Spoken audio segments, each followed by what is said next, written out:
అనుకున్న ప్రకారం చేస్తుంటే హైదరాబాద్ లో ఏం జరుగుతున్నారు అసలు?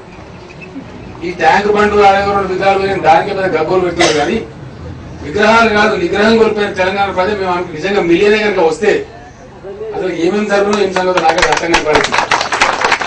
దాన్ని కూడా ఇలా గోలంతా కొండంతా చేసి పెద్ద తెలంగాణలో అంటే తాలిబాన్లని ఎత్తం కొలుస్తున్నాం. ఎవడు తాలిబాన్ నాకు అర్థం కాదు.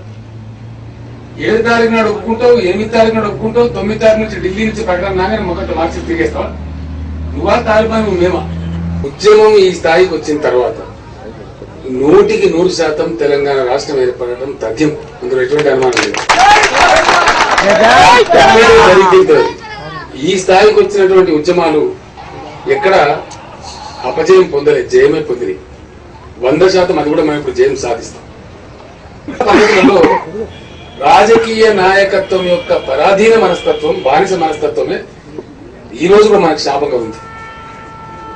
ఈయన కాంగ్రెస్ ఆయన మాట్లాడాడు, టీఆర్ఎస్ పార్టీని కాంగ్రెస్ లో విలీనం చేస్తాం, తెలంగాణ ఇస్తాం. ఈ మధ్య వాళ్ళు విలీనం పిచ్చి పట్టుకుంది కాంగ్రెస్ పార్టీలో. నేను చెప్పిన చేస్తారు గ్యారంటీగా. తెలంగాణ ప్రజలు ఎంతవరకు చేరుకున్నారు. మంచి మాటతో మీరు తెలంగాణ ఇవ్వకపోతే మీ పార్టీని బంగాళాఖాతంలో విలీనం చేస్తారని